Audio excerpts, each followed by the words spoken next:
513조 슈퍼 예산 심사가 시작됐다. 확장 재정이 필수라는 정부, 과연 예산 규모는 적정 수준일까? 슈퍼 예산을 둘러싼 이슈를 집중 분석한다.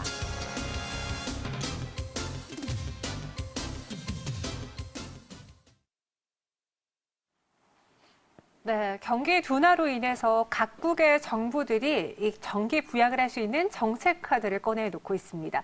우리 정부 역시 마찬가지인데요. 이 슈퍼 예산 심사가 시작이 됐죠. 이런 여러 가지 정책 카드, 하지만 마중물이 될 수 있을지에 대해서는 좀 의구심이 들더라고요.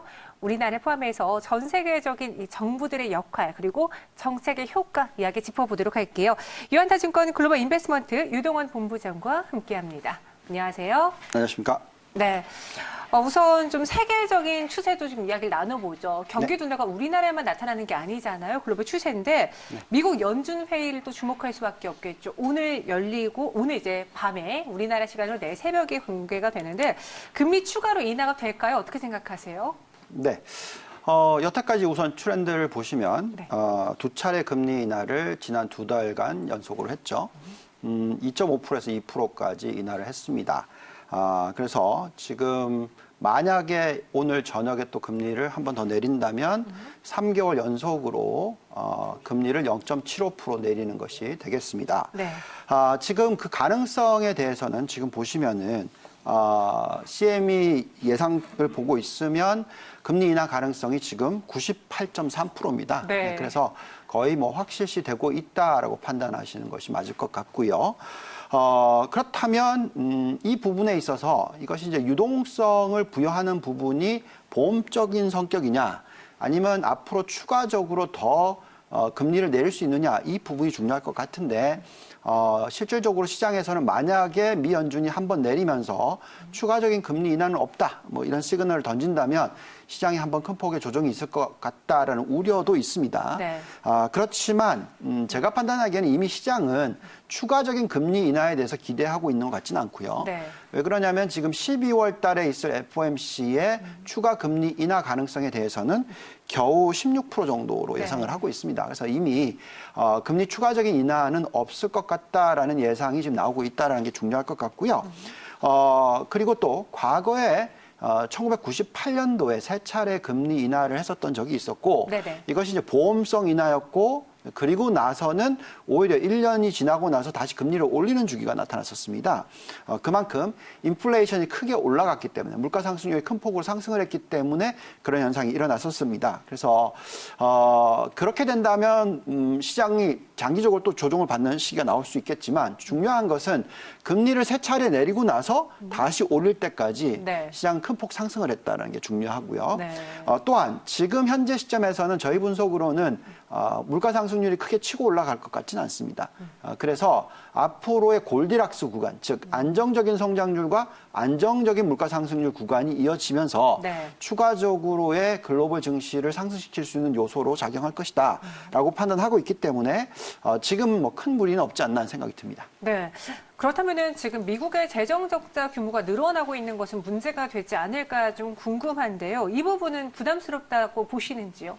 네, 뭐 숫자만 놓고 보면 그냥 딱 잘라서 보면은 부담스럽죠. 왜냐하면 올해 벌써 26%나 작년 동기 대비해서 증가했습니다. 그죠? GDP 성장률이 겨우 2%대 지금 얘기하고 있는데, 이 재정 적자는 26%나 증가를 했다. 이 부분이 걱정스럽죠.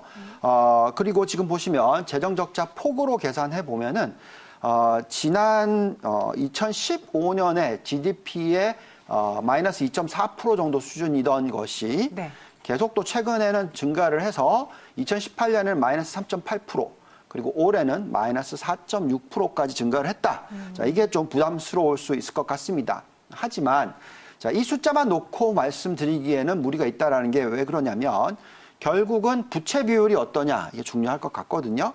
지금 현재 보시면은 미국의 정부 부채 비율이 몇 프로가 나오냐면 106.1% 정도 나오고 있습니다. 자, 그렇기 때문에 다른 선진국들 대비해서는 양호한 편이고요. 과거에 2011년에 유럽의 재정 위기가 터졌을 때 대부분의 이 국가들이 뭐 부채 비율이 140%까지 올라가는 뭐 그런 수준이었고 네. 지금 뭐 다들 얘기하고 있는 일본 안전자산이라고 얘기하는데 정부 부채 비율이 238%입니다. 그렇죠?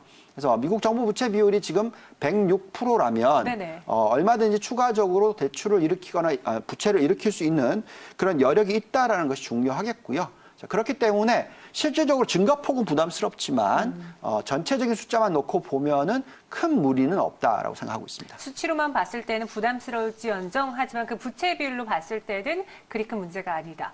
그런데 국내로 좀 들어오면은 더 불만의 목소리가 많습니다. 최근에 정부 지출이요. 수입보다 5년간 172조억 원을 초과하면서 역대 가장 취약하다라고 하는데 네. 이 상황에서 또 슈퍼 예산 심사를 했어요. 네. 시작이 됐습니다. 국민 등골 브레이커란 말도 있는데 어떻게 보세요? 지금 이렇게 확장적인 정책을 취해야 할 때라고 보시는지요? 네, 저는 뭐 정치적인 얘기는 하고 싶지는 않은데, 네, 저는 재정 정책을 펴야 되는 시기다라고 생각합니다. 네. 왜 그러냐면 지금 현재 시점에서는 뭐 금리를 벌써 2차례나 내렸기 때문에 통화 정책을 쓸 수 있는 여력이 많이 적어졌다라는 게 중요하고요. 네. 그런 반면에서 재정 부분에 있어서는 아직까지도 쓸 수 있는 규모가 상당히 크다. 네. 적극적으로 부양을 해야 되는 시기다라는 말씀 드립니다. 우선 재정 적자 폭을 한번 보시죠. 지금 우리나라의 재정 적자 폭을 놓고 보시면은 최근에 좀 확대가 됐어요. 네. 2018년도에 마이너스 1.6% GDP 대비해서 확대가 됐습니다. 근데 이렇게 숫자만 놓고 보면 뭐 1,000조 뭐 이런 숫자다 보니까 굉장히 부담스럽다고 얘기를 하지만 어쨌든 명목 GDP가 늘어나고 있기 때문에 숫자상으로 놓고 보면은 실질적으로 재정 적자 폭이 마이너스 1.46%다. 이건 큰 부담이 없죠. 아까 미국을 봤을 때 4.6%라고 얘기했지 않습니까? 네. 그리고 또한 지금 보시면 이제 정부 부채 비율을 놓고 말씀을 드리면 작년이 36.6%.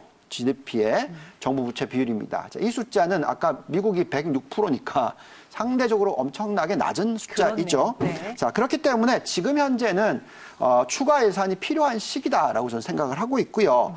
왜 그러냐면 지금 뭐 모든 선진국들이 또한 뭐 신흥국 중에서 대표 국가인 중국도 마찬가지고 아주 적극적으로 부양 정책을 펴면서 4차 산업혁명에서 이기려고 하고 있습니다. 네. 자, 그런 과정에서 우리나라에서 적절한 투자가 일어나지 않으면 이것은 상당히 부담스러울 수 있다는 부분 생각해야 될 것 같고요. 자, 그렇기 때문에 지금 현재 시점에서는 이 재정 정책 필요한 시기다라고 판단하고 있습니다. 네, 이제 심사가 시작이 됐으니까 기간 동안 심의가 이뤄질 것이고 통과 여부에 대해서도 좀 궁금한데 사실 여야 쪽에 또 싸움도 만만치 않을 것 같아요. 저희가 정치적인 면은 제재하고 이야기를 해볼게요. 원안대로 예산이 통과될까요? 아니면 좀 삭감될까요? 글쎄요, 제가 그 답을 낼 수 있을까요? 네. 그건 이제 정치적인 부분인 것 같고요. 네. 자, 우선은 뭐 간단하게 보시면 뭐 지금 자유한국당은 총선 퍼주기 예산이다, 뭐 이런 얘기하고 있고, 네. 선별적 전액 감산을 요구한다 얘기 나오고 있죠. 그리고 지금, 이 이인영 원내대표의 말을 보면은, 지금 이 한국당을 또 공격을 하고 있죠. 네. 지금 꼭 필요한 시기다라는 얘기를 하고 있습니다. 그렇기 때문에 지금 뭐, 팽팽한 대립 상태다라고 말씀을 드리겠고, 네네. 자, 이 부분에 있어서는 뭐 정확한 답을 낼 수 없습니다. 뭐 누가 맞냐 이런 부분에 있어서는 정치적인 얘기를 하기는 좀 그렇고요. 네. 그렇지만 중요한 부분은 빨리 협상이 돼야 된다. 그렇죠. 예, 그만 싸우는 게 중요하겠죠. 네. 지금 현재 다른 국가들은 적극적으로 부양 정책을 쓰면서 4차 산업혁명에서 이기려고 하고 있는데 네. 계속 싸우기만 하고 있으면 제대로 우리가 경쟁에서 이길 수 있겠느냐. 지금 우리끼리 싸울 때가 아니고 예, 다른 그렇죠. 나라와의 경쟁이 정말 중요한 상황에서 적절한 투자가 일어나고 예산이 확정이 되고 적극적인 투자가 일어나서 경쟁력을 유지하고 늘리는데 중요한 역할을 해야 될 것 같다라는 생각이 듭니다. 네, 그러면은 이 편성이 어떻게 되었는지 좀 세부적으로 볼게요. 이번에 보니까요, 이제 보건이라던가 복지, 고용 부분에서의 예산 투입 비율이 늘어났고요. R&D 그리고 건설 이런 쪽도 SOC 부분 좀 줄었네요. 이러한 예산 투입이 경기를 부양할 수 있을까요? 네. 자, 문재인 대통령께서 발언한 내용을 한번 보겠습니다. 네. 재정의 과감한 역할이 어느 때보다 요구된다라고 네. 얘기했고 또 내년도 이 확장 예산은 선택이 아닌 필수다라고 네. 얘기를 하고 있습니다. 지금 513조 5천억 원 규모의 예산이죠. 실질적으로 이것이 이제 해외 충격을 막을 수 있는 파제 역할을 할 것이다라고 얘기를 하고 있고요. 지금 현재 이 저성장, 뭐 양극화, 일자리, 저출산, 고령화, 뭐 이런 사회적인 구조적인 문제 부분에 있어서 해결이 필요하기 때문에 재정을 써야 된다. 자, 좋습니다. 네. 네, 재정 써야죠. 네. 그리고 퍼센티지 굉장히 낮습니다. 그래서 재정을 써도 됩니다. 근데 문제는, 지금 소득 분배 정책을 계속 시행하고 있으면서 해서 어떤 시행착오적인 부분들이 없지 않아 있죠. 그렇죠. 그래서 돈을 쓰는데 낭비가 되면 안 된다는 거죠. 제대로 경쟁력을 끌어올릴 수 있는데 써줘야 되는데, 네네. 그거로 한 정책이 제대로 만들어지고 있냐, 이 부분도 중요할 것 같고요. 자, 이번에 늘렸을 경우에 국가 부채 비율은 겨우 40%밖에 안 되니까 네. 뭐 사실 문제가 아닙니다. 그렇지만 중요한 부분은 규제 완화가 제대로 일어나면서 4차 산업혁명 관련된 부분에 있어서의 성장 그리고 경쟁력 이것을 만들어낼 필요가 있다라는 것이고요. 네. 그렇기 때문에 재정 필요한데 제대로 써야 된다는 말씀 드리겠습니다. 네, 그럼 마지막으로 좀 간단한 질문 드릴게요. 지금 전체적으로 경기가 둔화한다. 정부도 재정 정책을 펴야 할 상황이다. 그러면 투자자 입장에서는 투자를 안 해야 되는 건가 이렇게 오해하실 수도 있거든요. 네. 우리를 포함해서 신흥국 투자는 어떠한 가이드라인으로 가져가 보는 게 좋을까요? 네. 지금 중국의 입장에서 네. 미국과 계속 경쟁을 하면서도 철저하게 선택과 집중을 하면서 필요한 부분에 투자는 일어나고 있습니다. 네. 계속적으로 재정을 확대시켜 가면서 하고 있죠. 그렇기 때문에 우리나라도 그런 것이 필요하고요. 네. 그리고 또한 지금 현재 시기를 놓고 보시면 신흥국 투자 비중을 늘려야 되는 시기입니다. 전체적으로 달러의 강세보다는 약보합세가 일어날 가능성이 높고요.